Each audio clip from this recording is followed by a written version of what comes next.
जय माता दी दोस्तों। जय जय श्री राधे, जय श्री कृष्णा।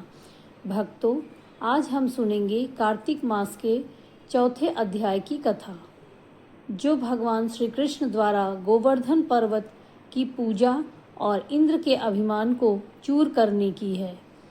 यह कथा हमें सिखाती है कि हमें अपने भगवान की पूजा और भक्ति सच्चे मन से करनी चाहिए। हमें अपने कर्तव्यों का सच्चे मन से पालन करना चाहिए, न कि हमें आडंबरों में पड़ना चाहिए। वृंदावन में वर्षा का मौसम समाप्त हो चुका था। गोप और गोपियां मिलकर इंद्रदेव की पूजा की तैयारी कर रहे थे। हर साल की तरह वे बहुत सारा प्रसाद और सामग्री एकत्रित कर रहे थे। तभी वहां नन्हे कृष्ण वहां आए और बोले, मैया, ये सब लोग क्या कर रहे हैं? माता यशोदा ने कहा, लाल, हम इंद्रदेव की पूजा करेंगे ताकि हमारी फसलें अच्छी हो। मैया ने कहा, लाल, हम इंद्रदेव की पूजा करेंगे ताकि अच्छी वर्षा हो और हमारी फसलें हरी भरी हों। श्री कृष्ण भगवान मुस्कुराए और बोले, मैया, वर्षा तो इंद्र नहीं, प्रकृति और गोवर्धन पर्वत की कृपा से होती है।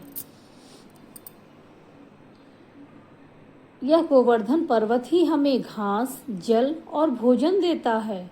इसीलिए हमें इंद्रदेव की नहीं, गोवर्धन पर्वत की पूजा करनी चाहिए। कृष्ण के तर्क से सभी गोप और गोपियां सहमत हो जाते हैं। फिर सभी ने गोवर्धन पर्वत के चारों ओर घूमकर पूजा किया। उन्होंने तरह तरह के व्यंजन बनाए और पर्वत के चारों ओर घूमकर अन्नकूट को भोग लगाया। भगवान श्री कृष्ण ने स्वयं गोवर्धन पर्वत का रूप धारण कर उस भोग को स्वीकार किया। गोप और गोपियां यह देखकर विस्मित में हो गए कि स्वयं पर्वत ही बोल रहा है और स्वयं पर्वत ही भोग ग्रहण कर रहा है। भगवान कृष्ण उन्हें आशीर्वाद भी देते हैं। मैं संतुष्ट हूँ, मैं आप सबको आशीर्वाद देता हूँ। यह जब इंद्रदेव को पता चला कि वृंदावन के लोग उनकी पूजा बंद कर नन्हे कृष्ण की पूजा कर रहे हैं, तो वे अहंकार में और क्रोध से भड़क उठे। उन्होंने क्रोधित होकर कहा, देखो, अब यह लोग सब मेरी पूजा नहीं कर रहे, नन्हे बालक की पूजा कर रहे हैं। उन्हें ऐसा वर्षा का प्रकोप दूंगा कि सब कुछ बह जाएगा।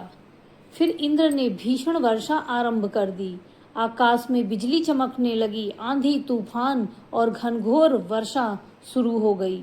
वृंदावन के लोग डर गए और भगवान कृष्ण की शरण में पहुंचे। तब भगवान कृष्ण ने मुस्कुराकर कहा और बोला, आप सब मत डरिए, अब गोवर्धन पर्वत ही हमें बचाएंगे। उन्होंने अपने नन्हे से कनिष्ठिका उंगली यानी छोटी उंगली में पूरा गोवर्धन पर्वत उठा लिया। सब गोप गोपियां, गाय, बच्चे पर्वत के नीचे आ गए। यहाँ तक कि पूरा गांव उस पर्वत के नीचे ही आकर रह गया। 7 दिन तक भगवान ने उसे ऐसे ही उठाए रखा अपनी उंगलियों पे। इंद्र को तब समझ में आया कि यह कोई साधारण बालक नहीं है, स्वयं भगवान विष्णु हैं।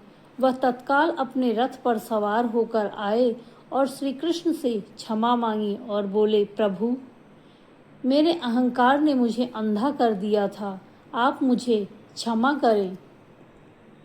श्री कृष्ण ने प्रेम पूर्वक कहा, हे इंद्र, अपना अभिमान नष्ट करो और भक्ति भाव में रहो। देवताओं का कर्तव्य यह है कि वह अपने लोकों की रक्षा करे, न कि गर्व और अहंकार करे।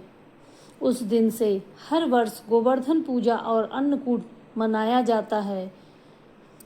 भक्तजन, इस दिन इस कथा से हमें यह शिक्षा मिलती है कि हमें सच्ची भक्ति, विनम्रता और प्रेम में विश्वास रखना चाहिए, न कि अहंकार और क्रोध करना चाहिए। जय श्री गोवर्धनधारी, जय श्री कृष्ण, जय जय श्री राधे।